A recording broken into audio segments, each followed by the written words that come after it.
الحمد لله الذي خلق السماوات والأرض وجعل الظلمات والنور. الحمد لله الذي أنزل على عبده الكتاب ولم يجعل له عوجا. نحمده ونستعينه ونستغفره ونستهديه ونؤمن به ونتوكل عليه. نعوذ بالله من شرور أنفسنا ومن سيئات أعمالنا. من يهده الله فلا مضل له ومن يضلله فلا هادي له. نشهد أن لا إله إلا الله ونشهد أن محمدًا عبده ورسوله. اللهم صل على محمد وعلى آل محمد كما صليت على إبراهيم وعلى آل إبراهيم إنك حميد مجيد. وبارك على محمد وعلى آل محمد كما باركت على إبراهيم وعلى آل إبراهيم إنك حميد مجيد. أما بعد فإن خير الحديث كتاب الله وخير الهدي هدي محمد صلى الله عليه وسلم وشر الأمور محدثاتها وكل محدثة بدعة وكل بدعة ضلالة وكل ضلالة في النار. أيها الناس أوصيكم وإياي بتقوى الله. أعوذ بالله من الشيطان الرجيم. لا إكراه في الدين قد تبين الرشد من الغي. فمن يكفر بالطاغوت ويؤمن بالله فقد استمسك بالعروة الوثقى لا انفصام لها والله سميع عليم. صدق അല്ലാഹുൽ അലിയ്യുൽ അദീം. പ്രിയമുള്ള സഹോദരന്മാരെ, സഹോദരിമാരെ, ജീവിതത്തിലുടനീളം അല്ലാഹുവിൻ്റെ വിധിവിലക്കുകൾ പാലിക്കണമെന്ന്, തഖ്വ ഉള്ളവരായിരിക്കണമെന്ന് ഞാൻ എന്നോടെന്ന പോലെ നിങ്ങളോടും വളരെ കണിശമായി വസിയ്യത്ത് ചെയ്യുകയാണ്. അല്ലാഹു സുബ്ഹാനഹു വ തആല മുത്തഖികളുടെ കൂട്ടത്തിൽ, ജീവിതത്തിൽ അതീവ സൂക്ഷ്മത പാലിക്കുന്ന വിശ്വാസികളുടെ കൂട്ടത്തിൽ നമ്മെ ഏവരെയും ഉൾപ്പെടുത്തുമാറാകട്ടെ.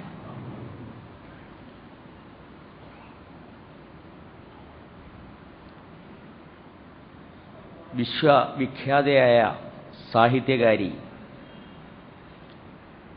കമലാ സുരയ്യയുടെ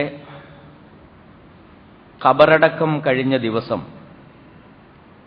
രാത്രിയിൽ അദ്ദേഹത്തിൻ്റെ മകനുമായി സംസാരിക്കുകയായിരുന്നു. അദ്ദേഹം പറഞ്ഞു, അമ്മ എപ്പോഴും പറയുമായിരുന്ന ഒരു കാര്യമുണ്ട്.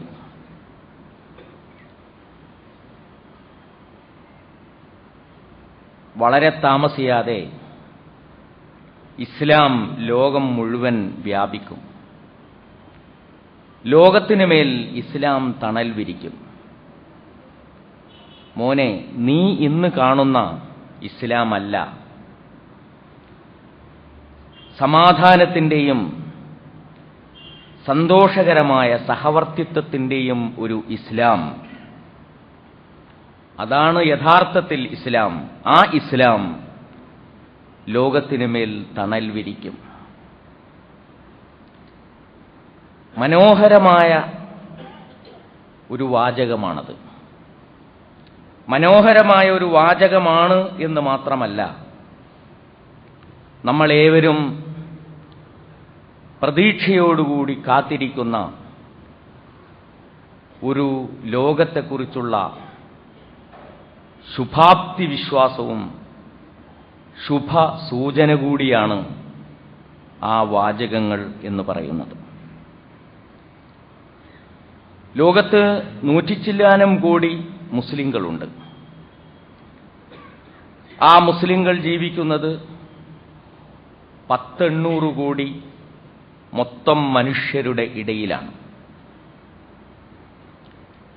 800 കോടിയോളം വരുന്ന മനുഷ്യരിൽ ഈ 100 ചില്ലാനം കോടി മനുഷ്യരുടെ ദൗത്യം എന്താണ് എന്ന് അവർ തിരിച്ചറിയുകയും അതിനനുസൃതമായി അവർ പ്രവർത്തിക്കുകയും ചെയ്യുന്നുവെങ്കിൽ തീർച്ചയായും നാമൊക്കെ പ്രതീക്ഷിക്കുന്നത് പോലെ, ബുദ്ധിയും വിവരവുമുള്ളവർ പ്രവചിക്കുന്നത് പോലെ ഇസ്ലാം ലോകത്തിനു മേൽ തണൽ വിരിക്കുക തന്നെ ചെയ്യും.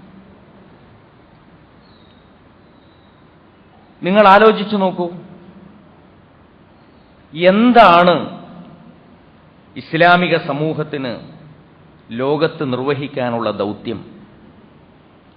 എന്താണ് മുസ്ലിം സമൂഹത്തിൻ്റെ ലോകത്തുള്ള നിലപാട്? ഇത് വിശുദ്ധ ഖുർആൻ വളരെ വ്യക്തമായി നമ്മെ പഠിപ്പിച്ചിട്ടുണ്ട്. കുന്തും ഖൈറ ഉമ്മത്തിൻ ഉഖ്രിജത് ലിന്നാസ്. നിങ്ങൾ ഒരു ഉത്തമ സമുദായമാണ്, ജനങ്ങൾക്ക് വേണ്ടി നിയോഗിക്കപ്പെട്ട ഉത്തമ സമുദായം. ലോകം മുഴുവൻ ഇസ്ലാമിക സമൂഹത്തെ സംബന്ധിച്ചുള്ള ഏറ്റവും വലിയ ആക്ഷേപം ഒരു ബഹുസ്വര സമൂഹത്തിൽ ക്രിയാത്മകമായി പെരുമാറാനും ഇടപഴകുവാനും മുസ്ലിം സമൂഹത്തിന് കഴിയുന്നില്ല എന്ന ആക്ഷേപമാണ്. അവരെവിടെയെവിടെയൊക്കെയുണ്ടോ അവിടെ അവർ സമൂഹത്തിൽ നിന്ന് വേറിട്ട് നിൽക്കുന്നു, സമൂഹവുമായി കലഹിച്ചുകൊണ്ടിരിക്കുന്നു, മൊത്തം സമൂഹവുമായി പലപ്പോഴും സംഘർഷത്തിൽ ഏർപ്പെട്ടുകൊണ്ടിരിക്കുന്നു. അപ്പോൾ പൊതുസമൂഹത്തിൽ നിന്ന് പുറംതിരിഞ്ഞു നിൽക്കുന്ന ഒരു സമൂഹം എന്നുള്ളതാണ് ഇസ്ലാമിക സമൂഹത്തെ സംബന്ധിച്ചുള്ള ഇന്നുള്ള ചിത്രമെങ്കിൽ അല്ലാഹു സുബ്ഹാനഹു വ തആല പറയുന്നത് അങ്ങനെയല്ല. കുന്തും ഖൈറ ഉമ്മത്തിൻ ഉഖ്രിജത് ലിന്നാസ്. ജനങ്ങൾക്ക് വേണ്ടി നിയോഗിക്കപ്പെട്ട, ജനങ്ങളിൽ പ്രവർത്തിക്കാൻ, അവരിൽ മാറ്റങ്ങൾ ഉണ്ടാക്കാൻ, അവരെ ഗുണപരമായി സ്വാധീനിക്കാൻ ഇസ്ലാമിക സമൂഹത്തിന്റെ സാന്നിധ്യം അവർക്ക് മുഴുവൻ അനുഗ്രഹമായി തീരത്തക്ക വിധത്തിലുള്ള ഒരു ഉത്തമ സമുദായമാണ് മുസ്ലിങ്ങൾ എന്ന് അല്ലാഹു സുബ്ഹാനഹു വ തആല വിശുദ്ധ ഖുർആനിൽ നമ്മെ പഠിപ്പിക്കുകയാണ് ചെയ്യുന്നത്. മുസ്ലിം സമുദായം ഈ ലോകത്ത് ജീവിച്ചിരിക്കുന്നത് കൊണ്ട് എന്താണ് ഉണ്ടാകേണ്ടത്? നന്മയുടെ വ്യാപനവും തിന്മയുടെ ഉച്ചാടനവുമാണ് സംഭവിക്കേണ്ടത്. തഅ്മുറൂന ബിൽ മഅറൂഫ് വതൻഹൗന അനിൽ മുൻകർ. അപ്പോൾ മൊത്തം ലോകത്ത് ജീവിച്ചുകൊണ്ടിരിക്കുന്ന മനുഷ്യർക്കിടയിൽ ജീവിച്ച്, അവരോട് സംവദിച്ച്, അവരോട് സഹവസിച്ച്, അവരെ ഗുണാത്മകമായി സ്വാധീനിച്ച് അവർക്ക് ഒരനുഗ്രഹമായി തീരുക എന്നുള്ളതാണ് ഇസ്ലാമിക സമൂഹത്തിന്റെ ദൗത്യമായി അല്ലാഹു സുബ്ഹാനഹു വ തആല വരച്ചു കാണിച്ചിട്ടുള്ളത്. അതോടൊപ്പം തന്നെ വകദാലിക ജഅൽനാകും ഉമ്മതൻ വസതൻ ലിതകൂനു ശുഹദാ അലന്നാസ് വയകൂനർ റസൂലു അലൈക്കും ഷഹീദ. ഈ മൊത്തം ജനസമൂഹത്തിന്റെ മധ്യത്തിൽ നിന്നുകൊണ്ട് സത്യത്തിന്റെ സാക്ഷികളായി നിലകൊള്ളുക.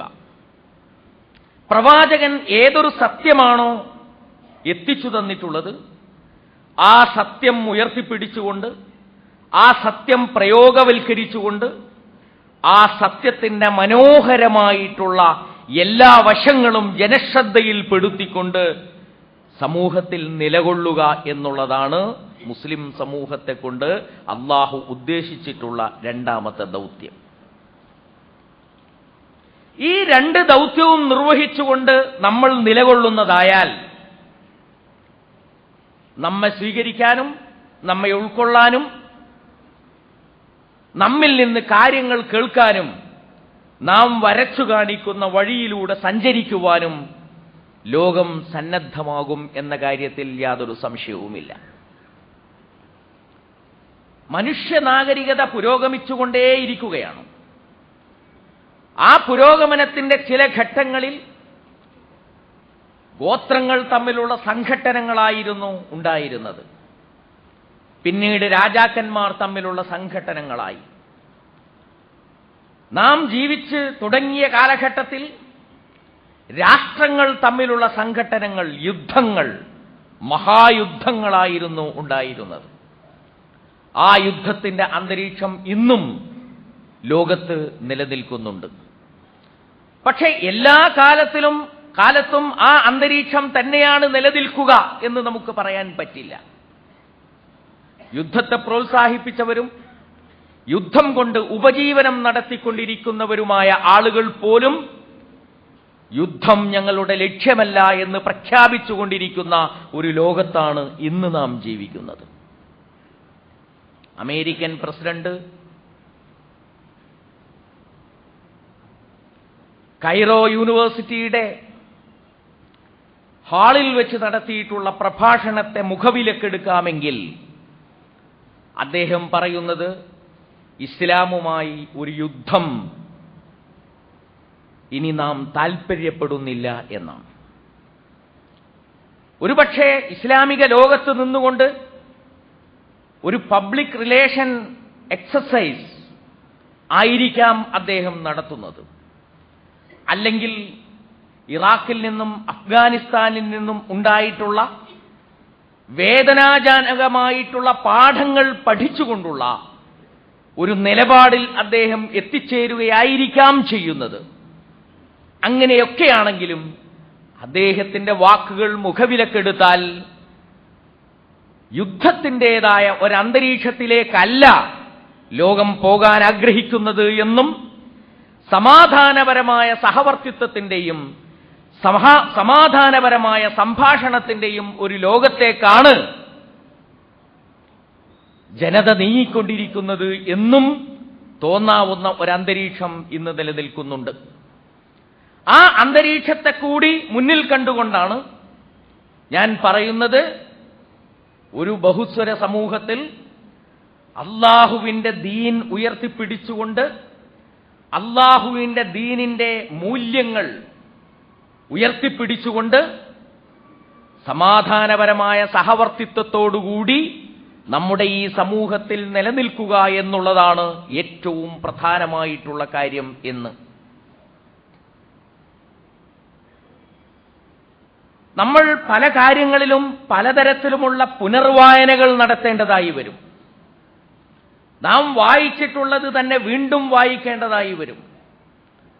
നാം ഓതിക്കൊണ്ടിരിക്കുന്ന ഖുർആൻ ഓരോ ദിവസവും ഓതിക്കൊണ്ടിരിക്കുമ്പോൾ നമുക്ക് ലഭ്യമായിക്കൊണ്ടിരിക്കുന്ന അർത്ഥവും വിശദീകരണവും വ്യത്യസ്തങ്ങളാണ്.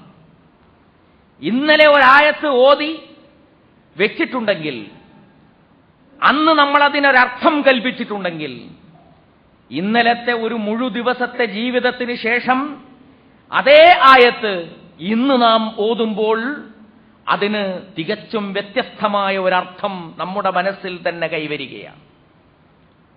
ലോകത്തെ നാം വായിച്ചറിഞ്ഞത് മുന്നിൽ വെച്ചുകൊണ്ട്, ലോകത്തെ നാം നോക്കിക്കണ്ടത് മുന്നിൽ വെച്ചുകൊണ്ട്, ലോകം നമ്മിലേൽപ്പിച്ചിട്ടുള്ള പ്രഹരങ്ങൾ കൂടി മുന്നിൽ വെച്ചുകൊണ്ട്, ലോകത്ത് നിന്ന് നാം അനുഭവിച്ചിട്ടുള്ള സന്തോഷകരമായ അനുഭവങ്ങൾ മുന്നിൽ വെച്ചുകൊണ്ട്, ഇന്നലത്തേതിൽ നിന്ന് വ്യത്യസ്തമായ ഒരു വായന ഇന്നലെ വായിച്ച ഖുർആൻ ആയത്തിന് ഇന്ന് നമുക്ക് ലഭ്യമാകുന്നു എന്നുള്ളതാണ്.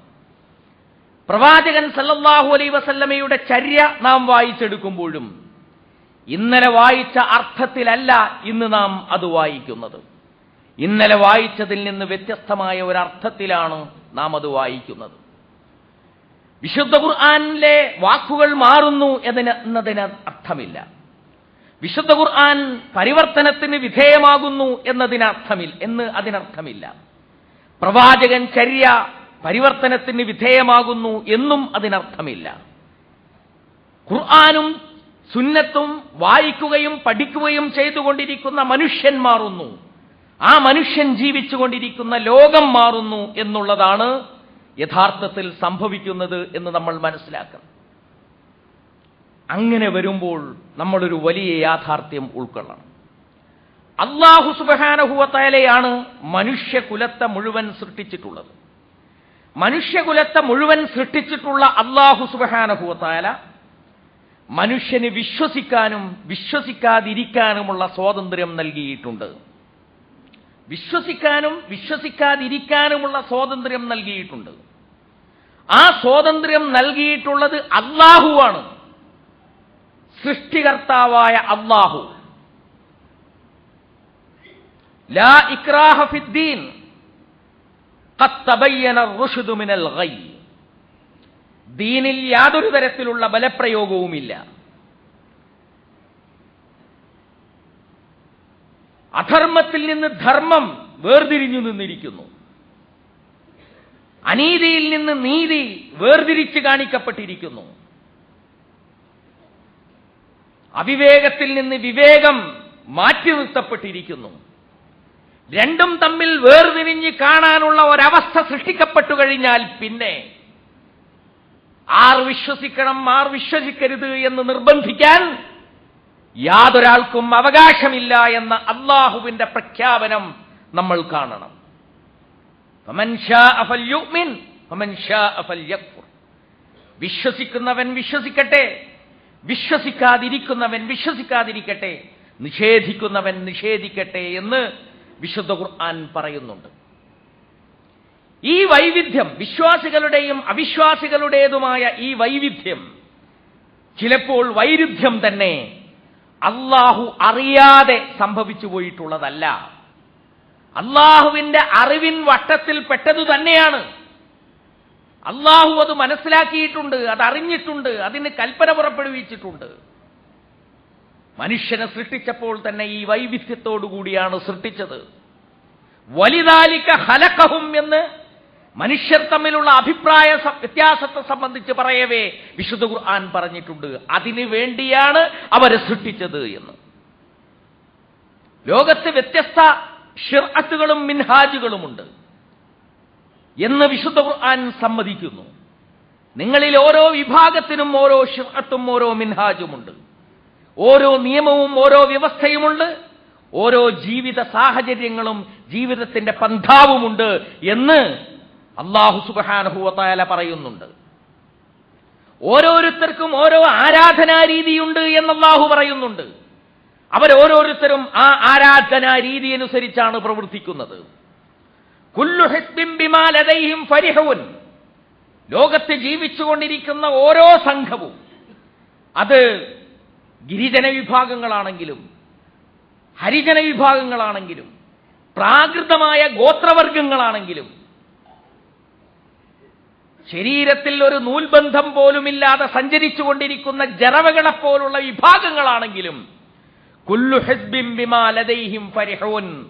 ഓരോ വിഭാഗങ്ങളും അവരുടെ കയ്യിലുള്ളതിനെ സംബന്ധിച്ച് സന്തുഷ്ടരാണ് എന്നും വിശുദ്ധ ഖുർആൻ പറയുന്നു. ഇത് അല്ലാഹു സുബ്ഹാനഹു വ തആല അംഗീകരിച്ചിട്ടുള്ള, അല്ലാഹു സുബ്ഹാനഹു വ തആലയുടെ അറിവിൻ വട്ടത്തിൽ പെട്ടിട്ടുള്ള കാര്യം തന്നെയാണ് എന്ന് നിങ്ങൾ മനസ്സിലാക്കണം.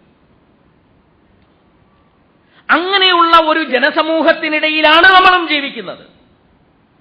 അല്ലാഹുവിന്റെ അറിവിൻ പ്രകാരം, അവന്റെ തീരുമാനപ്രകാരം വിശ്വാസികളും അവിശ്വാസികളുമായി തീർന്നിട്ടുള്ള, വിശ്വാസികൾ തന്നെ പല കോലത്തിൽ വിഭജിക്കപ്പെട്ടിട്ടുള്ള ഒരു ലോകത്താണ് നാം ജീവിക്കുന്നത്.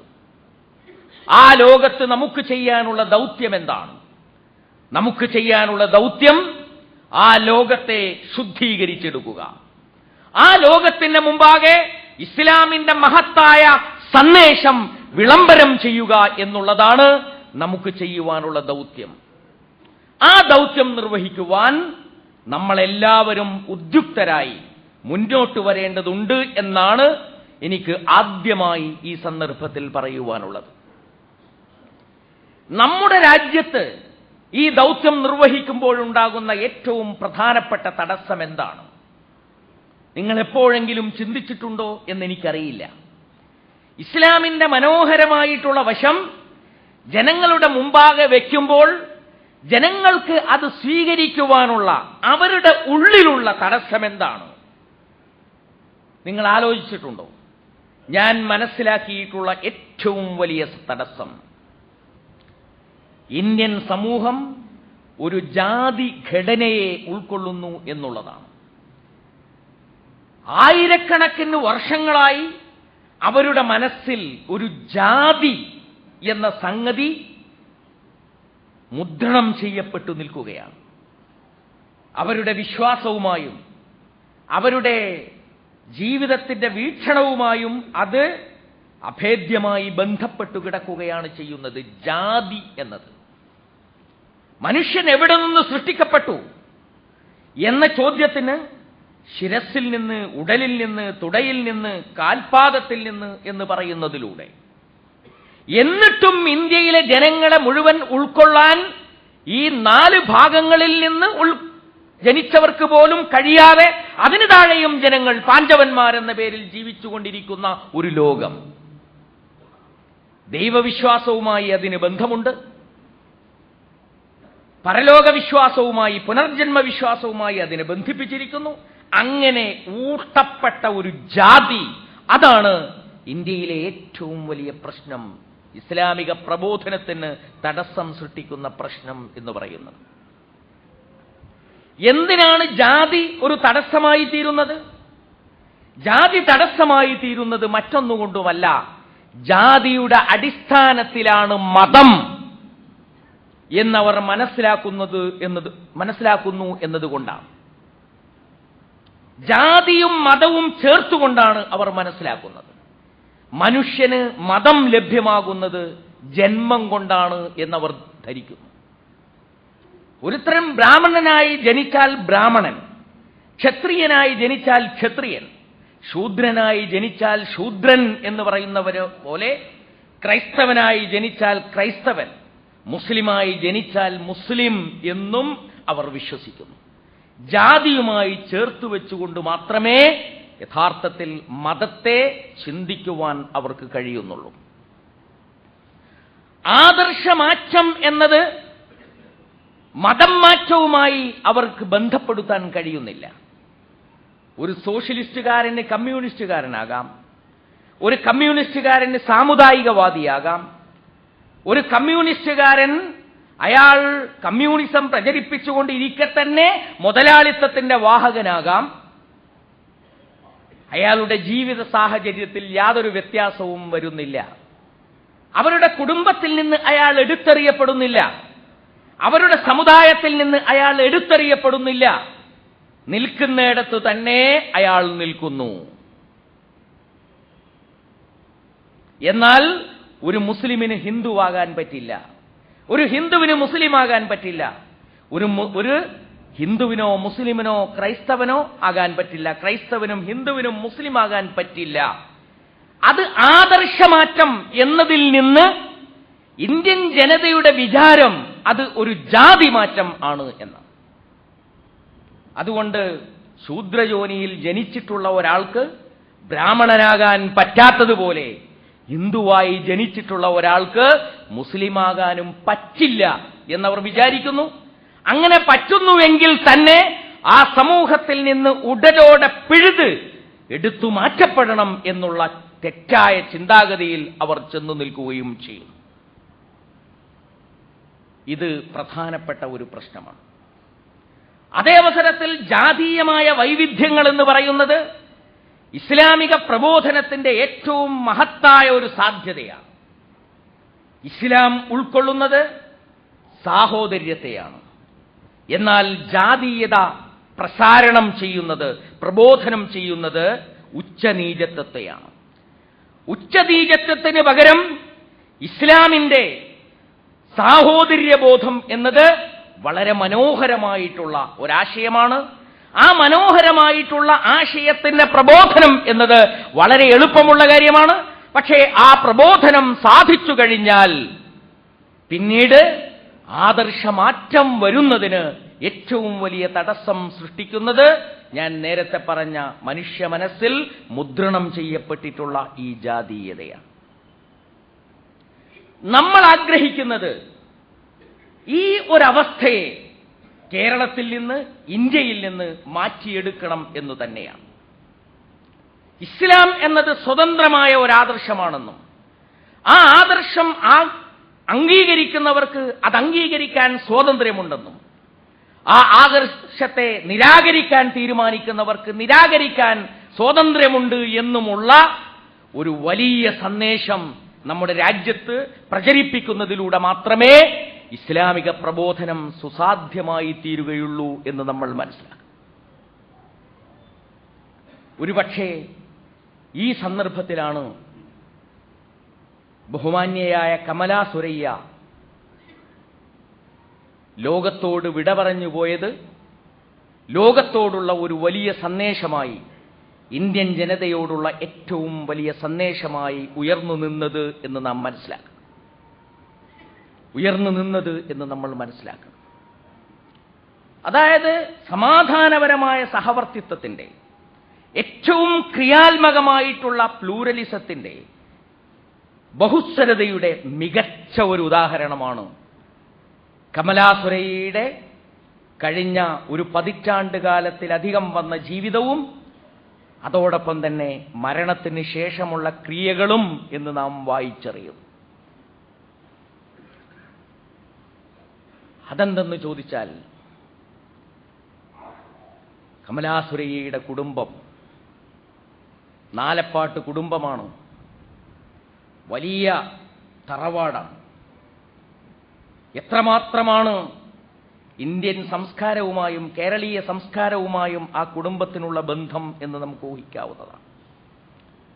ഞങ്ങളുടെ അമ്മ ഇസ്ലാം സ്വീകരിച്ചു.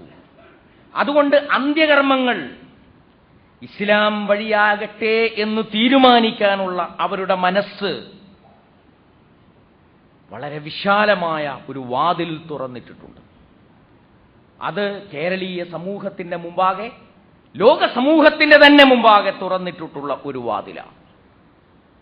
ഏറ്റവും മഹത്തായ ഒരു വാതിലാണ് എന്ന് നമ്മൾ മനസ്സിലാക്കണം. ഇത് അവരുടെ ഭാഗത്ത് നിന്നുണ്ടായ ഒരു സംഗതിയാണ്. അവരുടെ കുടുംബത്തിൽപ്പെട്ട ഒരു ഹൈന്ദവ പണ്ഡിതൻ, അയാൾ പറഞ്ഞ വാചകങ്ങൾ ഇങ്ങനെയാണ്: മോനെ, നീ ചെയ്തത് മഹത്തായ ഒരു ദൗത്യമാണ്. 10 വർഷമായി അമ്മയുടെ ആത്മാവ് അല്ലാഹുവുമായിട്ട് താതാത്മ്യം പ്രാപിച്ചു പോയിട്ടുണ്ട്. ഇപ്പോൾ അങ്ങനെയല്ല ചടങ്ങുകൾ നടക്കുന്നതെങ്കിൽ ആ ആത്മാവ് ഇഷ്ടപ്പെട്ട ഒന്നിൽ നിന്ന് ആ ആത്മാവിനെ വേർതിരിക്കലായിരിക്കും. പിന്നീട് ആ ആത്മാവിനൊരു ശാന്തിയും ഉണ്ടാവുകയില്ല. എന്താണോ സ്വയം തെരഞ്ഞെടുത്തത്, ആ സ്വയം തെരഞ്ഞെടുത്തതിനോടൊപ്പം ആത്മാവിനെ വീണ്ടും ജീവിക്കാൻ വിട്ടു എന്നുള്ളത് മാതാവിനോട് ചെയ്തിട്ടുള്ള ഏറ്റവും വലിയ അനുഗ്രഹമാണ് എന്ന് പറയാൻ ഒരു ഹൈന്ദവ പണ്ഡിതന് കഴിയുന്ന ഒരു വിശാലതയെക്കുറിച്ച് നമ്മൾ ചിന്തിക്കുന്നത് നല്ലതാണ്. ഇത് ഒരു വ്യക്തിയുടെ മാത്രം പെരുമാറ്റമായിരുന്നില്ല. മൊത്തം കേരളീയ സമൂഹം, അവരിൽ നാം വർഗീയത ആരോപിക്കുന്നു. ഇസ്ലാമിന്റെ ശത്രുക്കളാണ് എന്ന് ചിലപ്പോൾ നമ്മൾ രഹസ്യമായോ പരസ്യമായോ പ്രഭാഷണം ചെയ്തുകൊണ്ടിരിക്കുന്നു.